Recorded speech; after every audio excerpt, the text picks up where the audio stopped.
Xbox décide de serrer la vis et va punir les joueurs d'1 an de ban.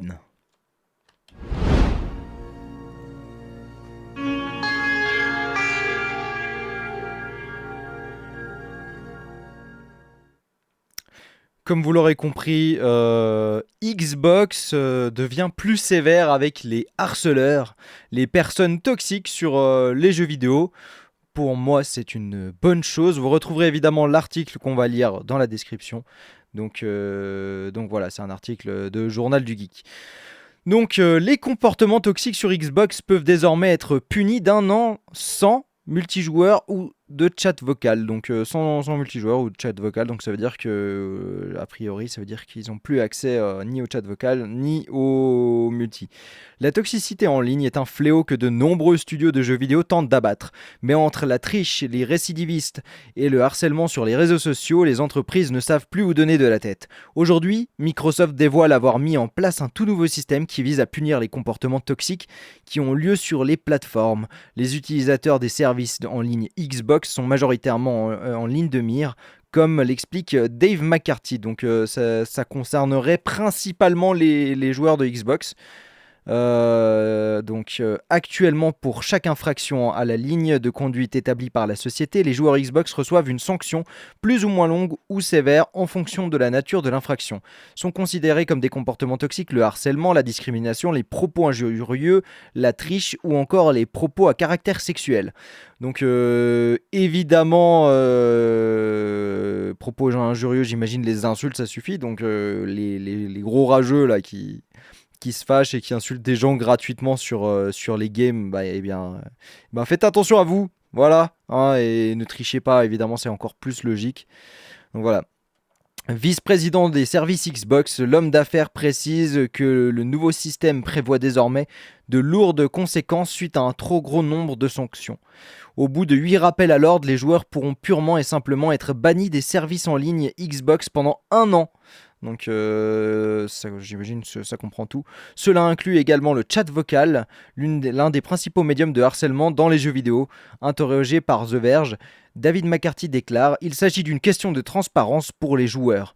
Nous n'avions pas de moyen de montrer à nos joueurs, quelles étaient leurs positions dans notre communauté.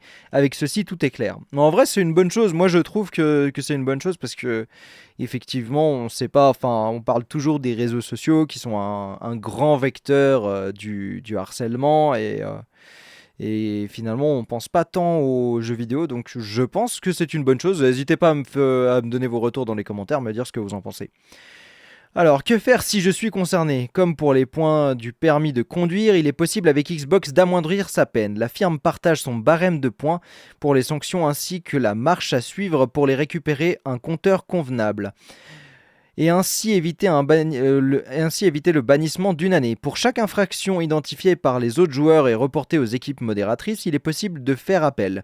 Si cet appel est gagné par le joueur concerné, alors la sanction disparaît. Dans le cas contraire, alors le joueur ne pourra compter que sur sa bonne foi pour tenter de récupérer un point.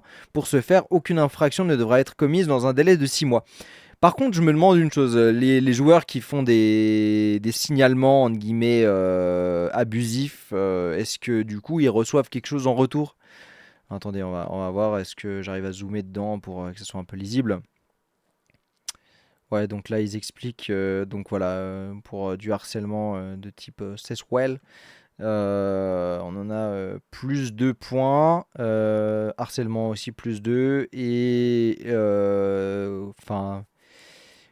comment on dit, truc haineux, incitation à la haine, plus 3, ok. Et là, du coup, on a donc 1 point juste en reported, 2 points reported de message, ok. Ok, 3 points user reported gamer peak, suspension, d'accord. Ah oui, mais enfin, ils sont en train d'expliquer comment ça se passe. Ok.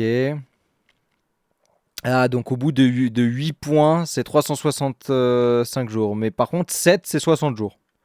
Donc quand même, il y a un trou dans leur barème.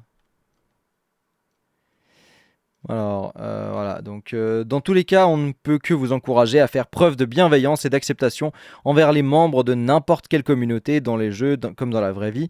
Pour Dave McCarthy, c'est primordial pour bâtir un monde meilleur. Notre tâche qui consiste à gérer une communauté où tout le monde se sent bienvenu nous oblige à essayer un tas d'outils et d'approches différentes. Je pense que pour avoir une communauté de joueurs saine et dynamique, il faut l'aborder sous tous ses angles et s'engager à l'améliorer et à y investir régulièrement. Ouais, c'est pas faux.